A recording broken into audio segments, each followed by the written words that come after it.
Hey guys, అందరు ఎలా ఉన్నారు? నేను మీ శివరామకృష్ణ. గాయ్స్, ఈరోజు మీ ముందుకి కొన్ని లేటెస్ట్ అప్డేట్స్ అయితే తీసుకొచ్చానమాట. ఈ వీడియోలోకి వెళ్ళే ముందు ఎవరైతే మన ఛానల్ని మొట్టమొదటిసారిగా విజిట్ అవుతున్నారో దయచేసి సబ్స్క్రైబ్ చేయండి. మీరు సబ్స్క్రైబ్ చేస్తే నాకు మోటివేషన్గా ఉంటుంది. ఇంకా మరిన్ని వీడియోలు అంటే మంచి అప్డేట్స్తో మీ ముందుకు వస్తాను. దయచేసి ఈ వీడియో కనుక తర్వాత నచ్చినట్టయితే దయచేసి లైక్ చేయండి. లైక్ చేసి ఈ వీడియోని దయచేసి చూడడం ప్రారంభించండి. ఈ లైక్ చేయడం వల్ల ఏంటంటే చాలా మందికి రీచ్ అవుతుంది. అంటే ఈ వీడియో చేయడానికి ఎంతో కొంత కష్టపడతాం కదండి, వాటికి ఫలితం ఈ లైకింగ్ అనండి. దయచేసి లైక్ చేయండి, కుదిరితే నచ్చితే షేర్ చేయండి. ఇప్పుడు మనం వీడియోలోకి వెళ్ళిపోదాం. గైస్, నేను మీకు ఒక 2 వీడియోస్ బ్యాక్ నేను మీకు ఒక అప్డేట్ అయితే ఇచ్చానమాట. ఎవరైతే వాళ్ళ యొక్క మెయిన్ చెక్ లిస్ట్ అనేవి 9 స్టెప్పులు కంప్లీట్ అవ్వని వాళ్ళకి ఫోర్ఫిటెడ్ అమౌంట్ అనేది కట్ అవుతుంది. ఫోర్ఫిటెడ్ అమౌంట్ అంటే జప్తు చేయబడిన అమౌంట్ అనమాట. అవి మన యొక్క పై అనేది లాంచింగ్ అయిన 2 డేస్ తర్వాత ఈస్ట్ ఏషియా కంట్రీస్లో స్టార్ట్ అయింది. అది ఇప్పుడు మన ఇండియాలో కూడా వచ్చింది. రీసెంట్గా నాకు తెలిసిన ఒక వ్యక్తి వాళ్ళ మదర్ది ఫోర్ఫిటెడ్ అమౌంట్ కట్ అయిపోయి రిమైనింగ్ అమౌంట్ మాత్రమే చూపిస్తుంది. ఈ ఫోర్ఫిటెడ్ అమౌంట్ కట్ అయిన తర్వాత మనం చేయవలసింది ఏంటంటే, మీకు అంటే యాక్చువల్లీ మీకు ఎలా తెలుస్తుందంటే ఫోర్ఫిటెడ్ అమౌంట్ కట్ అయింది అనేది, మనకి 3 ఆప్షన్లు ఉంటాయి కదా. ఒకటి అన్వెరిఫైడ్, ట్రాన్స్ఫరబుల్ అండ్ మైగ్రేటెడ్. ఈ మైగ్రేటెడ్ తర్వాత నెక్స్ట్ మనకి ఇంకో ఆప్షన్ కనబడుతుంది, ఫోర్ఫిటెడ్ అండ్ పెనాల్టీస్ అని ఉంటుంది. అక్కడ కనుక మీకు అమౌంట్ కనుక చూపించినట్టయితే మీ కాయిన్స్లో కొన్ని కాయిన్స్ కట్ అయిపోయినాయి, అవి పూర్తిగా తొలగించబడినట్లే, అంటే జప్తు చేయబడినట్లే. దీని తర్వాత మనం చేయాల్సిన ప్రాసెస్ ఏంటంటే, మీరు తప్పకుండా మీ యొక్క వాలెట్ని మళ్ళీ క్రియేట్ చేయాలి. అంటే 3rd స్టెప్ అనేది మళ్ళీ క్రియేట్ చేసి ఆ వాలెట్ యొక్క పాస్ ఫ్రేజ్తో మీరు 6వ స్టెప్లో సైన్ అక్నాలెడ్జ్మెంట్ ఉంటుంది కదా, ఆ సైన్ అనేది తప్పకుండా చేయాలన్నమాట. అది చేసిన వెంటనే మీరు నమ్ముతారో నమ్మరో కానీ ఆ సైన్ అక్నాలెడ్జ్మెంట్ చేసిన వెంటనే మీకు 9th స్టెప్ అంటే మైగ్రేట్ అనేది వెంటనే అయిపోతుంది. అర్థమవుతుంది కదా. ఈ sign acknowledgement and first wallet అనేది 3rd స్టెప్, 6th స్టెప్ అనేది తప్పకుండా చేసి తీరాల్సింది. చేసిన వెంటనే మీ యొక్క 9th స్టెప్ మిరాకిల్గా అంటే అద్భుతం అంటే ఊహించిన విధంగా మనకి అన్బిలీవబుల్గా మీ యొక్క 9th స్టెప్ కూడా వెంటనే వితిన్ సెకండ్స్లోనే కంప్లీట్ అయిపోతుంది. ఇకనైనా మీరు ఎప్పుడైనా కేవైసీ చేయాలన్నా, ఇప్పుడు కొత్తగా ఎవరైతే క్రియేట్ చేసుకుంటున్నారో వాళ్ళ కోసం చెప్తున్నాను, మీరు కేవైసీ చేయాలనుకున్నా తెలియకపోతే తెలిసిన వాళ్ళతోనే చేయించుకోండి. ఎందుకంటే కొంత అమౌంట్ కట్ అవడం అంటే మామూలు విషయం కాదు. ఎందుకంటే ఇప్పుడున్న మన యొక్క మైనింగ్ రేట్ కనుక చూసినట్లయితే మంత్లీ 2 కాయిన్స్ మాత్రమే మైన్ అవుతున్నాయి. అంటే మన కింద ఎవరు లేకపోతే, అంటే మనం ఎవరిని రిఫర్ చేయకపోతే. దీన్ని బట్టి మీరు ఆలోచించండి. ఎవరైనా చీప్ రేట్కి అమ్ముకోవాలనుకుంటున్నా సరే ఒక్కసారి ఆలోచించండి. ఇప్పుడు ఫర్ ఎగ్జాంపుల్ ప్రైస్ అనేది తక్కువగానే ఉండొచ్చు, అలా అని చెప్పేసి ఇంకా తక్కువ మేబీ అవ్వచ్చు, కానీ ఒకరోజు బౌన్స్ బ్యాక్ అవుతుంది. దయచేసి చీప్గా అమ్ముకోవద్దు. అండ్ ఇంకా తప్పదు, మాకు డబ్బులు బాగా అవసరం అంటే some times medical emergency, some times EMIs కట్టలేని స్థితిలో ఉన్నప్పుడు అమ్ముకున్నా సరే అమ్ముకోండి. కానీ ఎవరైనా మీ దగ్గరికి కాయిన్స్ అమ్ముతామని వచ్చిన వాళ్ళు ఒకవేళ వాళ్ళ ఎమర్జెన్సీని బట్టి మీరు మాత్రం అలాంటి అవకాశాన్ని మిస్ చేసుకోవద్దు. దయచేసి కొనుక్కోండి. ఇలాంటి అవకాశం ఎప్పుడు రాదు. ఎందుకంటే మనకి మంత్లీ 2 కాయిన్లు మాత్రమే మైనింగ్ అవుతున్నాయి. దయచేసి గుర్తుపెట్టుకోండి. రీసెంట్గా చూసినట్లయితే మన యొక్క పై అనేది టెలిగ్రామ్లో లిస్ట్ అయిందనమాట. టెలిగ్రామ్లో లిస్ట్ అవ్వడం అంటే చాలా మందికి టాన్ వాలెట్ గురించి తెలిసి ఉండదు అనమాట. టెలిగ్రామ్ వాళ్ళు కూడా ఒక ఎక్స్చేంజ్ లాగా టాన్ వాలెట్ అనేది ప్రవేశపెట్టారు. ఈ టాన్ వాలెట్లో కూడా మనం పైని బై అండ్ సెల్ చేసేయచ్చు. అలా అని చెప్పేసి మన కాయిన్స్ని ఆ వాలెట్లకి తరలించడానికి లేదు, ఆ కాయిన్స్ని మన వాలెట్లకు తరలించడానికి లేదు. మీరు ఎక్కడైతే కొంటున్నారో అక్కడైతే అమ్మేసుకోవాలి. ఇంకొక అప్డేట్ ఏంటంటే, నిన్నే మనకి ఒక న్యూస్ అనేది షికారు చేస్తుంది. ఏ న్యూస్ అంటే, బైనాన్స్ వాళ్ళు పై యొక్క లిస్టింగ్ని రిజెక్ట్ చేశారు. అవును, మీరు విన్నది నిజమే. బైనాన్స్ వాళ్ళు పై యొక్క లిస్టింగ్ని రిజెక్ట్ చేశారు. దీనికి గల కారణాలు ఏంటంటే, చాలా మంది చాలా రకాలుగా జోకులుగా ఏవి పడితే మాట్లాడుతున్నారు అనమాట. రీసెంట్గా నాకు ఒక మేడం పంపించారు. వాళ్ళ యొక్క అంటే ఆవిడ వేరే యొక్క వాట్సాప్ గ్రూప్ కూడా ఫాలో అవుతున్నారనమాట. ఆ వాట్సాప్ గ్రూప్లో తనకి ఒక మెసేజ్ వచ్చిందనమాట. పైన నవ్వులాటగా చేసి ఒక మెసేజ్ అనేది పెట్టారనమాట. బైనాన్స్ వాళ్ళు పైన రిజెక్ట్ చేశారు, సంథింగ్ ఏదో కామెడీగా చిత్రీకరించి మెసేజ్ అనేది పోస్ట్ చేయడం జరిగింది. నేను మీకు అది పక్కన సైడ్ వేస్తాను, చూడండి వాళ్ళ యొక్క నవ్వులాట ఎలా ఉందో. సరే, దానికి గల కారణాలు తెలుసుకోకుండా ఇష్టం వచ్చినట్టు మాట్లాడితే అసలు వాళ్ళని ఏమనాలో కూడా ఇంకా మీకే వదిలేస్తున్నాను. మనుషులా పశువులా అసలు ఏంటి తెలుసుకోకుండా ఏదైనా మాట్లాడండి, లేకపోతే మాట్లాడకూడదు. దాని యొక్క కారణం ఏంటో నేను మీకు ఇప్పుడు చెప్పబోతున్నాను అనమాట.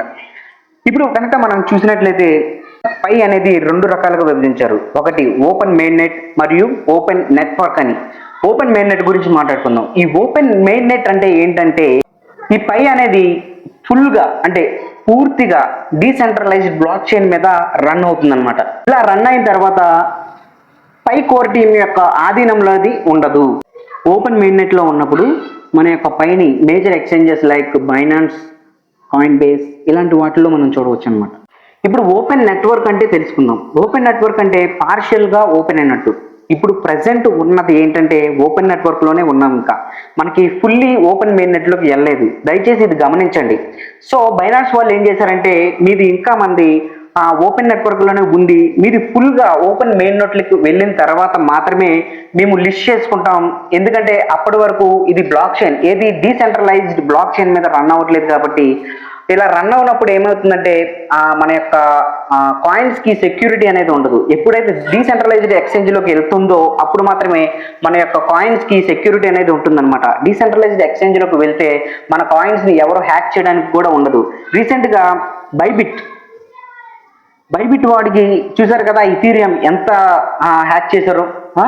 అలాగే ఇలాంటివి రేపటి రోజున కూడా మన హ్యాక్ చేయకుండా ఉండడానికే డీసెంట్రలైజ్డ్ బ్లాక్ చైన్లోకి వెళ్తేనే మనది లిస్ట్ చేసుకుంటామని చెప్పడం జరిగింది. ఇది తెలుసుకోకుండా ఏంటో నోటికి వచ్చినట్టు జోక్గా ఎగతాళిగా మాట్లాడితే మీకేమొస్తుందో నాకు తెలియట్లేదు. ఒకవేళ మీకు కనుక నిజంగా ప్రాజెక్టు మీద నమ్మకం లేకపోతే దయచేసి మీ కాయిన్స్ని ఎవరన్నా లేని వాళ్ళు అంటే పేదవాళ్ళు ఉంటారు కదా వాళ్ళకైనా అప్పచెప్పేసి మీరు ఆ పక్కకి వెళ్ళి దుప్పటి కప్పుకొని నవ్వుకోండి, ఓకేనా? అలాగే పై నెట్వర్క్లో అంటే మొన్న నేను మీకు లాస్ట్ టైం చేసిన వీడియోలో ఏం చెప్పానంటే ఈ లాకప్ పీరియడ్ ఎవరిదైతే ఉందో వాళ్ళది అన్లాక్ అవ్వడం మొదలవుతుంది అని చెప్పాను కదా. ఈ యొక్క నెక్స్ట్ 30 డేస్లో నాకు తెలిసి 102 మిలియన్ పై అనేది మళ్ళీ అందుబాటులోకి రాబోతుంది. ఇలా అందుబాటులోకి రావడం వల్ల కూడా పై అనేది మార్కెట్లోకి ఎక్కువ రావడం వల్ల కూడా ప్రైస్ అనేది డ్రాపింగ్ అనేది ఉంటుంది. దయచేసి అర్థం చేసుకోవాలి. ఇలాగే 2014లో మొన్న వీడియోలో చెప్పాను, బిట్ కాయిన్ అనేది పూర్తిగా డెడ్ అయిపోయింది, అంటే చనిపోయింది. అలాంటిది ఈరోజు ఎంత ఉందో కూడా మీరు ఆలోచించాలి. మీరు రాత్రికి రాత్రి మనం బాగా రిచ్ అవ్వాలంటే ఏది కుదరదు కదా. ఏదైనా సరే ఒక స్టెప్తోనే స్టార్ట్ అవుతుంది, అది మాత్రం మీరు గుర్తుపెట్టుకోండి. ఇప్పుడు ఎవరైతే ఉన్నారో షార్ట్ టర్మ్గా ఉన్న వాళ్ళందరూ ఇప్పుడు అమ్మేసుకొని వెళ్ళిపోతున్నారు. లాంగ్ టర్మ్ ఉన్న వాళ్ళు మాత్రమే దయచేసి పేషెన్స్గా ఉండండి. ఒక రోజున మనం తప్పకుండా గెలవబోతున్నాం. ఇది మాత్రం స్కామ్ ప్రాజెక్ట్ అయితే కాదు. స్కామ్ ప్రాజెక్ట్ అయితే మనకు ఫ్రీగా ఇవ్వాల్సిన అవసరం లేదు. మీరు రూపాయైనా పెట్టారా? పెట్టలేదు కదా. జస్ట్ మనం ఒక రోజుకి ఒక 30 సెకండ్స్ టైం మాత్రమే ఇస్తున్నాం. 30 సెకండ్స్ కంటే మ్యాక్సిమం సరే 1 మినిట్ కంటే మనం ఎక్కువ ఏమి ఇవ్వట్లేదు కదా. దయచేసి అర్థం చేసుకోండి. ఎవరికైతే పేషెన్స్ ఎక్కువగా ఉంటుందో వాళ్ళు మాత్రమే రేపటి రోజున మనందరం గెలవబోతున్నాం. చాలామంది అడిగే ఇంకొక క్వశ్చన్ ఏంటంటే మన 100 DApps ఎప్పుడు వస్తాయి అని అడుగుతున్నారు. పోయిన వీడియోలో చెప్పినట్లుగానే 98 DApps అనేవి 90% కంప్లీట్ అయినాయి. మిగిలిన 2 మాత్రమే ఇంకా ఫుల్ ఫ్లెడ్జ్డ్గా అవ్వాలి. సో ఇప్పుడు గ్రౌండ్ వర్క్ అనేది జరుగుతుంది. ఏంటంటే పార్షియల్గా తయారైన ఒక వస్తువుని మనం మార్కెట్లోకి తీసుకెళ్తే ఎలా ఉంటుంది? జనాలు చీ కొడతారు, అవునా కదా? ఒక ఇంటిని సగం కట్టి మనం గృహప్రవేశం చేయలేం కదా. అలాగే ఈ యాప్స్ కూడా ప్రతిదీ పరిశీలించి అంటే అసలు ఎలా వర్క్ చేస్తుంది అనేది మొత్తం గమనించి మనం ముందుకు తీసుకురావాలనే ఆలోచనలోనే ఉన్నారు.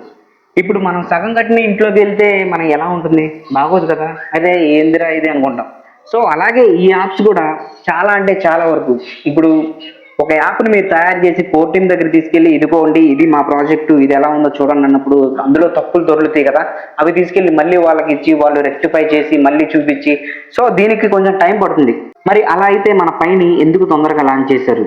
ఎందుకంటే చాలామంది స్క్రాప్ మొత్తం ఉన్నారు కదా, వాళ్ళందరూ ఈ పీరియడ్లో పోతారు. ఈ పోవడానికి అంటే చాలామంది నెగిటివర్స్ ఉంటారు కదా, అందులోనూ స్కామ్ చేసి కాయిన్స్ కొట్టేసిన వాళ్ళకి ఏం కావాలి? ప్రాజెక్ట్ మీద వాళ్ళ యొక్క అది ఏమైపోయినా వాళ్ళకి అవసరం లేదు. సో అలాంటి వాళ్ళు ఏంటంటే ఆ కాయిన్స్ మొత్తం అమ్మేసుకొని క్యాష్ అవుట్ చేసేసుకొని సైడ్ అయిపోతారు. అలాంటి వాళ్ళు పోవడానికి మాత్రమే మనకు తొందరగా లాంచ్ చేయడం జరిగింది. ఈ డి యాప్స్ అయితే ఎప్పుడైతే మనకు అందుబాటులోకి వస్తాయో పై ప్రైస్ అనేది ఎలా ఉండబోతుందో నేనైతే చెప్పను, మీరే చూడబోతున్నారు. అప్పుడు దాకా పై మీద నెగిటివ్గా వాగిన వాళ్ళందరినీ గుర్తుపెట్టుకోండి, మనం వాళ్ళందరికీ ఒకరోజు గట్టిగా వేద్దాం. ఇప్పుడు సిద్రా గురించి ఒక 2 విషయాలు మాట్లాడుకుందాం. సిద్రా అనేది చాలా మందికి ఓపెన్ అవ్వట్లేదు. ఆ ఓపెన్ అవ్వని వాళ్ళకి ఒకటే చెప్తున్నా, బ్రౌజర్లోకి వెళ్ళి అంటే గూగుల్ క్రోమ్ బ్రౌజర్లోకి వెళ్ళి sidrachain.com మీద కొట్టండి. కొట్టగానే మీకు కేవైసీ పోర్ట్ అని ఉంటుంది, దాని మీద క్లిక్ చేసి మీ యొక్క లాగిన్ డీటెయిల్స్ కనుక ఇచ్చినట్లయితే మీకు తప్పకుండా ఓపెన్ అవుతుంది. ఓపెన్ అయిన వెంటనే మీరు క్లైమ్ టోకెన్స్ అని కొట్టితే మీకు మైనింగ్ అనేది స్టార్ట్ అవుతుంది అనమాట. ఈ యాప్లో కొన్ని గ్లిచెస్ అంటే ఎర్రర్స్ ఉండడం వల్ల సర్వర్ అనేది అప్డేట్ చేయడం వల్ల మనకి ఏంటంటే యాప్ అనేది సరిగా వర్క్ అవ్వట్లేదు. అంటే కొంతమందికి వర్క్ అవుతుంది, కొంతమందికి వర్క్ అవ్వట్లేదు. వర్క్ అవని వాళ్ళు మాత్రం దయచేసి గూగుల్ క్రోమ్లోకి వెళ్ళి sidrachain.com అని కొట్టండి, ఓపెన్ అవుతుంది. కేవైసీ పోర్ట్ అని ఉంటుంది, దాని మీద క్లిక్ చేసి మీ యొక్క క్రెడెన్షియల్స్ ఇచ్చేసి లాగిన్ అయ్యి క్లైమ్ టోకెన్స్ కొడితే మీ మైనింగ్ అనేది స్టార్ట్ అవుతుంది. అలాగే వైట్ పేపర్లో ఇచ్చిన ప్రకారం మనకి 39 స్టెప్లు అయితే ఉన్నాయన్నమాట రోడ్ మ్యాప్లో. ఈ 39 స్టెప్పుల్లో మనం ఇప్పుడు దాకా 37 అయితే అచీవ్ అయ్యాం. 39వ స్టెప్ ఎప్పుడైతే మనం రీచ్ అవుతామో అప్పుడు మన సిద్రా లాంచ్ ఉంటుందని చెప్పేసి రీసెంట్గా మనకు అప్డేట్ అయితే వచ్చింది. ఎందుకంటే చాలా మంది అడుగుతున్నారు అనమాట సిద్రా అనేది ఎప్పుడు లాంచ్ అవుతుందని. సిద్రాన్ని కూడా మనం తక్కువ అంచనా వేయద్దు. దయచేసి ఎవరికైతే కాయిన్స్ కావాలో దయచేసి కొని పెట్టుకోండి. నా దగ్గర కొనాలని లేదు, ఎవరి దగ్గరైనా కొని పెట్టుకోండి. మీకు కావాలంటే నేను కూడా అమ్ముతాను. నా యొక్క నంబర్కి కాల్ చేసి మీరైనా అడగచ్చు. అలాగే మన వాట్సాప్ గ్రూప్లో ఇంకా ఎవరైనా జాయిన్ అవ్వకపోతే దయచేసి జాయిన్ అవ్వండి, లింక్ డిస్క్రిప్షన్లో ఇస్తున్నాను. అలాగే సిద్రాల అకౌంట్ ఎలా క్రియేట్ చేసుకోవాలో కూడా లింక్ డిస్క్రిప్షన్లో ఇస్తున్నాను. దయచేసి నా రెఫరల్ లింక్ ద్వారా కూడా జాయిన్ అవ్వచ్చు, లేదంటే మీ friends or colleagues family members ద్వారా కూడా మీరు జాయిన్ అవ్వచ్చు అనమాట.